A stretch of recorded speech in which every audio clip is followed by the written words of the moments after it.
aqui da Nistesc. Hoje eu converso com o professor angolano Chocolate Brás, que está no Brasil fazendo o doutoramento, ou como a gente diz por lá, o doutorado. Seja bem-vindo! Dani, muito obrigado. Como está? Muito bem! E Chocolate, fiquei super feliz de você estar aí no estado onde eu nasci, o Paraná. Um estado aí que tem as araucárias, que tem as cataratas do Iguaçu, que é uma maravilha mundial da natureza, com 275 quedas. Eu espero que você tenha a oportunidade de visitar. Bom, eu estou integrado num grupo de colegas que tem também esse projeto de conhecer um pouco melhor o estado, visitar os principais pontos turísticos, na verdade se apropriar um pouco também da cultura do povo daqui. Acho que acabarei conhecendo esses espaços todos.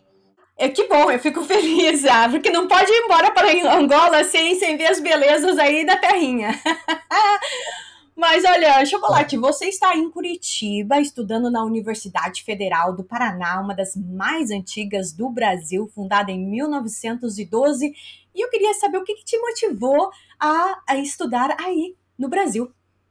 Bem, primeiro que nós temos uma relação histórica com o Brasil muito forte, né? A relação histórica entre Angola e Brasil é uma relação que anima muito para quem quer estudar as duas realidades, a sua aproximação e tudo mais, mas a escolha da Universidade Federal do Paraná deveu-se fundamentalmente ao histórico da própria universidade, à experiência da instituição em termos de programas de pós-graduação e também o contacto que mantive com professores do programa, mesmo em Angola, em alguns projetos de extensão e pesquisa conjunta. Então, despertou a minha atenção conhecer um pouco melhor a universidade e, quando foi anunciada a abertura do seu processo seletivo para o ano de 2020, aí eu não pensei duas vezes e optei por fazer a formação na Universidade Federal do Paraná. Isso também porque no contexto de Angola, infelizmente, ainda não existem programas de doutorado em educação. Então, nós não temos outra opção a não ser frequentar numa instituição estrangeira e preferencialmente de Portugal ou de Brasil. Mas eu tenho, digamos, com um contato com o Brasil que já iniciou em 2014. Eu estava em 2014 num projeto de extensão na Universidade Federal de Minas Gerais e aí gostei muito do intercâmbio que fiz lá com o pessoal, então achei por bem escolher Brasil como um espaço para a formação. Excelente. E como os seus estudos aí no Brasil vão contribuir para o desenvolvimento da educação em Angola? Eu acho que pode ter um contributo muito grande, porque a educação em Angola, e como não deve fugir muito da realidade dos demais países PALOP, né? Os países africanos de língua portuguesa, é uma educação que vai se construindo nos últimos anos. A história do ensino e da educação é muito recente e depois também nós temos a particularidade de sermos um país que viveu durante muitos anos um período de guerra, tanto as políticas educacionais mais efetivas começaram a ser traçadas nos últimos anos e entendo que existe ainda necessidade de o país ter e formar especialistas em diversas áreas da educação, sobretudo no que se refere às políticas educacionais, que é, de facto, a minha linha de pesquisa. Então, eu entendo que os estudos que estou fazendo aqui na Universidade Federal do Paraná, nesta linha de pesquisa e noutras disciplinas que eu vou frequentando, podem, de facto, ajudar a ter um outro olhar sobre a educação e sobre as políticas educacionais em Angola e, desta forma, também poder contribuir com seminários, com workshops. E, inclusive, eu tenho a meta de escrita de um livro sobre políticas educacionais, tentando relacionar a realidade de Angola com a brasileira, de Portugal e de Moçambique.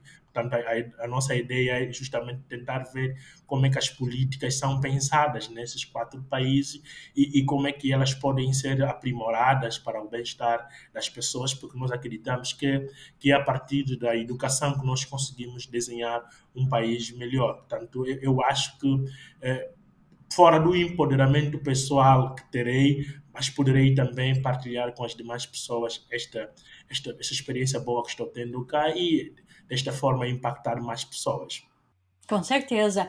E me conta um pouquinho aí como é que está sendo a sua integração aí na cultura universitária do Brasil. Está sendo muito boa, muito facilitada, sobretudo porque a instituição tem uma equipe docente, de pesquisadores e estudantes que ajudam, né, nessa integração.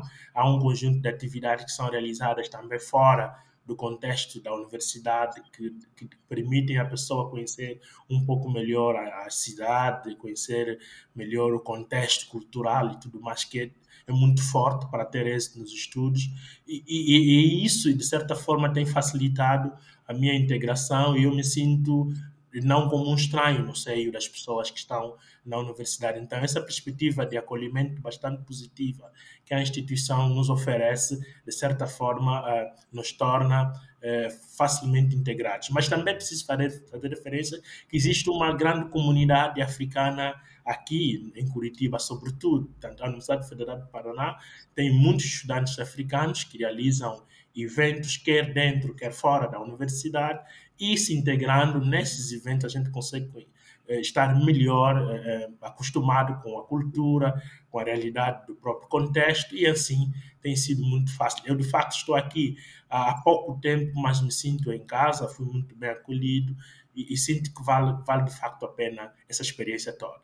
Você sabe que eu ia te perguntar isso mesmo. Eu estava curiosa para saber quem são os seus colegas aí na universidade. Que bom saber que tem vários colegas aí africanos, porque é nessa mistura, nessa integração aí, né, que a gente tem experiências incríveis, tem oportunidade de conhecer um pouquinho mais, né, do país de cada um, ou um pouquinho mais da cultura um do outro, da cultura do Brasil em si, aquela troca, né, que só ocorre quando a gente está fora da nossa terra e a gente encontra pessoas diferentes.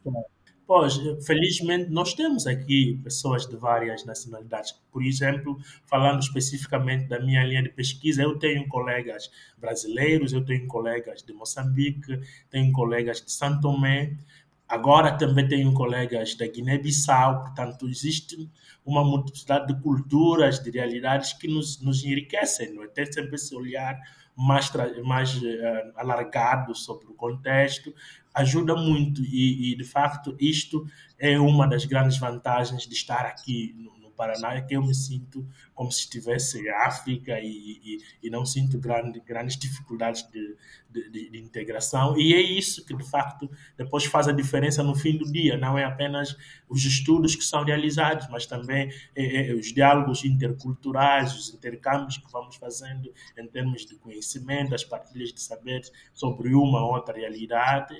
Então, tem sido uma experiência muito ótima. Eu, de facto, recomendaria a muita gente, caso tenha esta possibilidade de experimentar esse contexto da Universidade Brasileira, até porque é gratuita, não é? Uma universidade gratuita faz sempre muita falta para aquilo que nós entendemos ser fundamental, porque nós não somos, infelizmente, não somos de famílias com posses, né? E poder ser filho de gente pobre e ter acesso à educação no nível mais alto, que é o nível de doutorado, de facto, para mim, é um grande privilégio. E só para acrescentar aqui, Chocolate, a universidade é pública, mas para entrar nessa universidade é bem difícil, é bem competitiva, não é porque é gratuita que todo mundo tem acesso. No Brasil, as melhores universidades são públicas, mas precisa estudar muito, precisa participar, né, do vestibular, dos testes. As pessoas que estudam numa universidade como, né, a Federal do Paraná têm muito orgulho de estar numa universidade federal, porque significa que essa pessoa teve que se esforçar muito para chegar lá.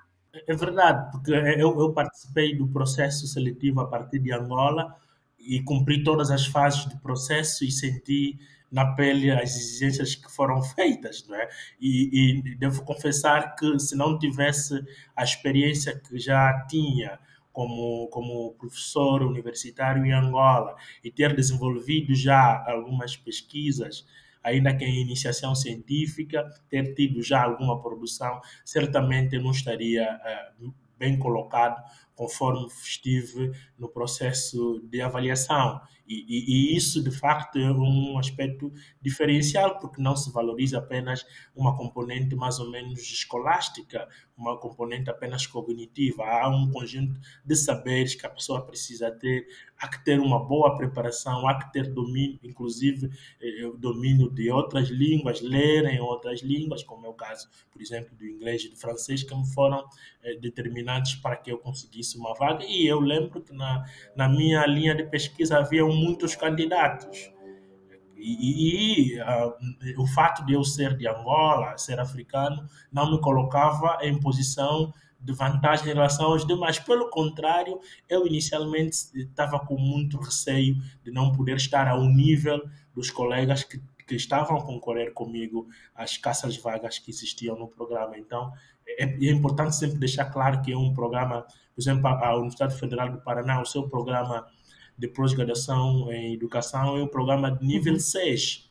Portanto, um programa de conceito 6 no Brasil é um super programa, muito competitivo e de grande qualidade. Então, para mim, é de facto um grande privilégio poder ser parte desse pequeno grupo que conseguiu o acesso nesta universidade. Com certeza. Agora, Chocolate, já chegamos aqui ao final da nossa entrevista, mas tenho mais uma perguntinha.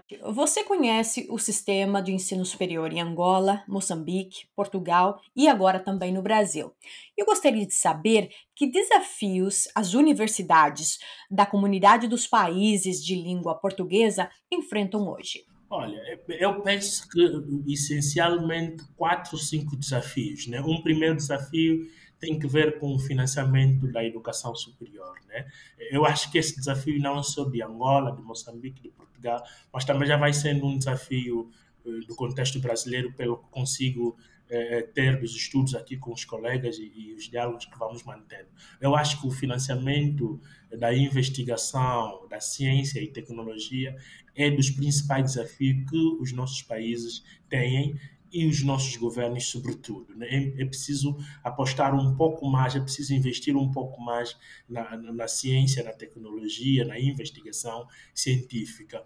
Um segundo desafio tem que ver, a meu entender, com o estabelecimento de acordos de cooperação que tenham implicações em termos de vantagens múltiplas para os lados integrados nos mesmos acordos. É preciso fomentar a cooperação entre as instituições de ensino superior, é preciso garantir que haja a possibilidade de cada uma das instituições tirar vantagens desses acordos de cooperação. Um terceiro desafio, no meu entendimento, tem que ver com o intercâmbio e a mobilidade, quer de docentes, quer de estudantes, quer de pesquisadores, e sermos capazes de desenvolver pesquisas conjuntas, de possibilitar que estudantes de uma instituição referente a um país possa ir para outro país para aumento do seu background, da sua experiência, dos seus conhecimentos, né? E um quarto desafio, a meu entendimento, deve ser a constituição de redes de instituições de ensino superior a nível dos países da CPLP, sobretudo integrando aquelas instituições já com algum histórico, como é o caso da Universidade Federal do Paraná, o caso da Universidade do Minho, da Universidade de Lisboa, com aquelas universidades que têm menos de 50, 60 anos, que não são centenárias, como é o caso da Universidade Agostinho Neto em Angola, a Universidade Eduardo Mondlane em Moçambique, e podemos até falar também da Universidade de Cabo Verde, ou seja, há um conjunto de instituições de ensino superior que, de facto, precisam da solidariedade, digamos assim, de outras instituições para que, de facto, possam crescer e, com isso, garantir que os nossos países consigam estar desenvolvidos. Nós não precisamos estar em pé de igualdade, mas precisamos estar numa posição em que o estudante de Angola não se sinta, digamos que, mais atrasado em relação ao estudante do Brasil, estudante de Portugal ou de um outro país. Nós somos países irmãos e devemos ser capazes de criar projetos comuns, não é? Eu acho que no essencial são esses 4 desafios. Eu acho que se nós conseguirmos ter uma forte cooperação, ter intercâmbio e mobilidade, se nós conseguirmos garantir um bom financiamento para a ciência, para a tecnologia, para a investigação e criarmos essas redes internacionais em diferentes áreas de intervenção e áreas científicas, acredito que teremos ganho muito. Aliás, isso acontece nas universidades anglo-saxônicas, então é preciso também as lusófonas avançarem para este caminho. Com certeza. Chocolate Brás, foi um prazer tê-lo aqui no Fala África para falar sobre essa experiência aí de fazer o seu doutoramento no Brasil.